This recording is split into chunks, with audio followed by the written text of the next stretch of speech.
Hello, and welcome to Read Along with Heather. Today, we will be reading Curious George Gets a Medal by Margaret and H.A. Rey.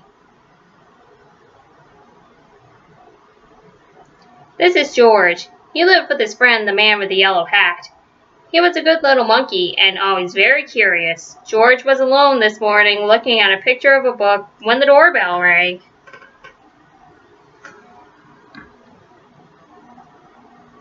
It was the mailman. "Here's a letter for you," he said. "Put it on your friend's desk. He'll read it to you when he comes home." George was curious. It was not often that somebody wrote to him. Too bad he could not read the letter, but maybe he could write one himself. In the top drawer of the desk there was paper, and ink and a fountain pen. George sat down on the floor to begin to write, but the pen was dry. I hate dry pens. It needed ink. George would have to fill it. He got a funnel from the kitchen and started pouring ink.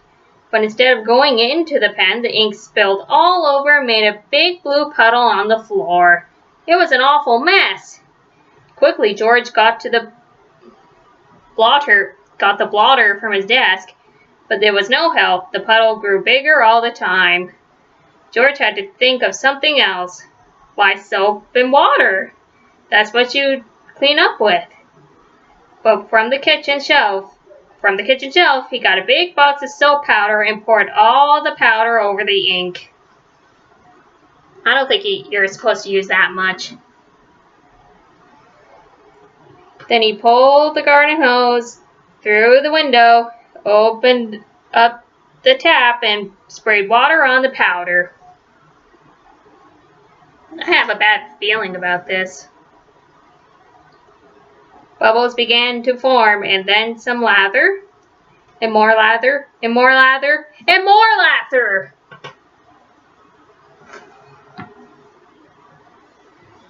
In no time, the whole room was full of lather, and so full indeed that George had to escape in a hurry.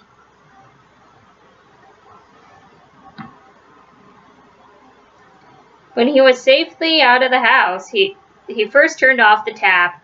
But what next? How could he get rid of the lather before his friend came home? George sat down on the grass and thought for a long time. Finally, he had an idea. He would get the big shovel and shovel the lather out the window. But where was the lather? While George had been outside thinking, it had all turned into water. Now the room looked like a lake and the furniture like islands in it. The shovel was no use. A pump was what George needed.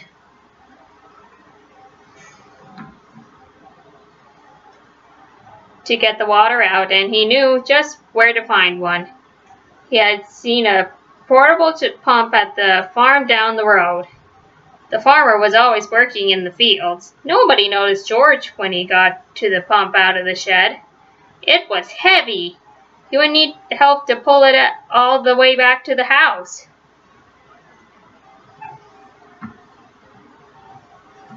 Maybe he could tie the goat to the pump and make her pull it.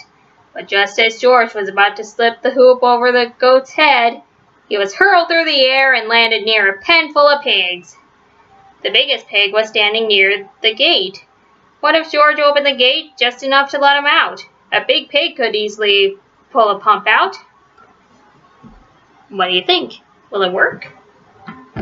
Carefully, George lifted the latch, and before he knew it, all the pigs had burst out of the pen, grunting and squealing and trying to get away as fast as they could. George was delighted. He had never seen anything like it. For the moment, all of his troubles were forgotten. But now the pigs were all gone, and not a single one was left to help him with the pump.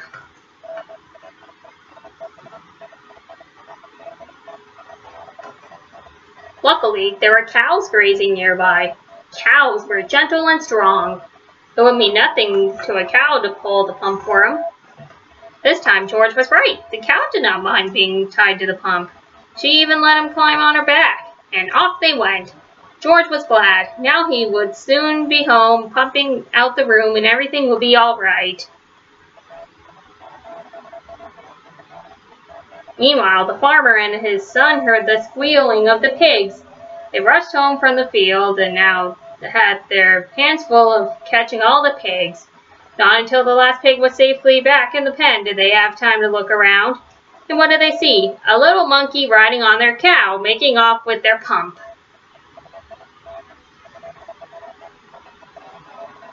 The chase was on. George and the cow were ahead at first, but the pump was slowing them down. The farmers were getting closer and closer.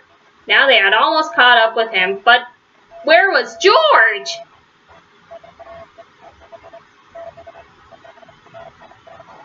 Here he was, hiding in a shirt. The farmers had run past him, but on their way home they had to come back over the same road. George did not feel safe in this hiding place. Just then, a truck came rattling down the road. George jumped aboard. Monkeys are good at jumping. It was gone before the farmers had a chance to see him.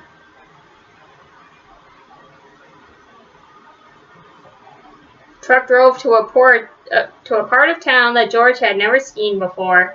At last it stopped in front of a large building. It was the museum. George did not know what a museum was. He was curious. While the guard was busy reading his paper, George slipped inside. He walked up the steps and into a room full of all sorts of animals. At first George was scared, but then he noticed that they did not move. They were not alive. They were stuffed animals put in the museum so that everybody could get a good look at them.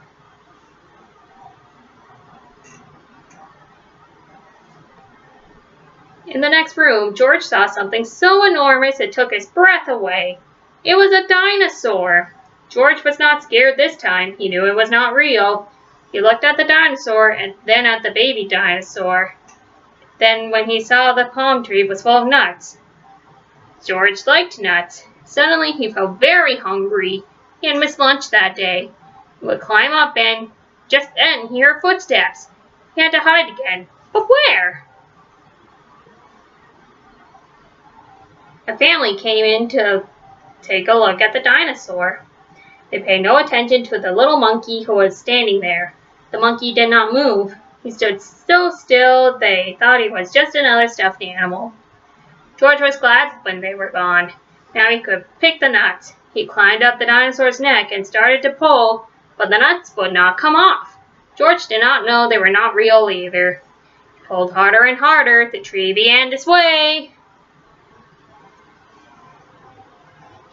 Crash!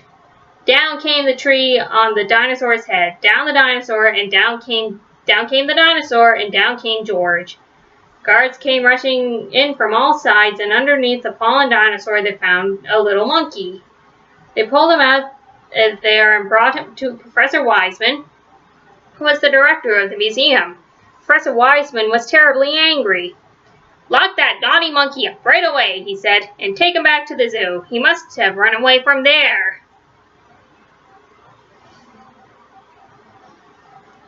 George was carried off in a cage. He felt so ashamed that he almost wished he were not there. Suddenly, the door opened. "George!" somebody shouted. It was his friend, the man with the yellow hat. "It seems you got yourself into a lot of trouble today," he said, "but maybe this letter will get you out of it. It's for Professor Wiseman. He needs your help for an experiment. Found it on my desk at home, but I couldn't find you anywhere, so I came over to talk to the professor. And this is what the letter said.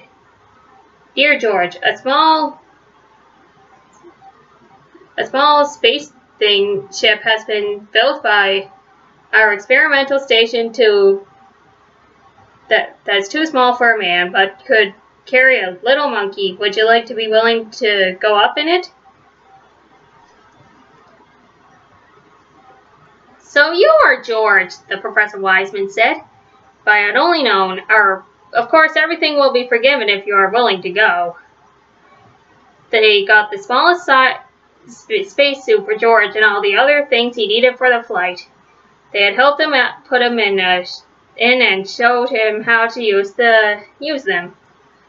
When everything was ready, a truck drove up with a special television screen mounted onto it to watch the flight. They got on and were off to the launching site. They checked all the controls, especially the level that opened the door. George tried it too. The great moment had come. George waved goodbye and went aboard. The door was closed. Professor Wiseman began to count. 5, 4, 3, 2, 1. Go! He pressed the button and the ship rose into the air. Slowly first, and then faster and faster and higher until they could no longer see it in the sky. But then on the screen, they saw George clearly at the time. Now the moment had come for George to bail out. Professor Wiseman flashed the signal. They watched the screen. George did not move. Why didn't he pull the lever? In a few seconds it would be too late. The ship would be lost in outer space with George in it. They waited anxiously. At last George began to move, slowly as if in a daze. He was groping for the lever. Would he reach it in time? There! He had grabbed it. The door opened. Hurrah! George was on his way. Out of the blue, an open parachute came floating down to Earth. The truck raced over to the spot where George would land. Well, what a welcome for George. Professor Wiseman hung a big gold medal around his neck. Because, he said, you are the first living being to come back to Earth from a space flight. And on the medal it read, to George, the first space monkey. Then a newspaper took his picture and everybody shouted and cheered, even the farmer and his son, and the kind woman from next door who had worked for hours to get the water out of the room. I'm proud of you, George, said the man with the yellow hat. I guess the whole world is proud of you today. It was the happiest day in George's life.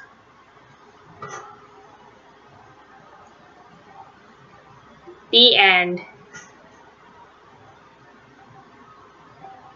That's the end of Curious George Gets a Medal.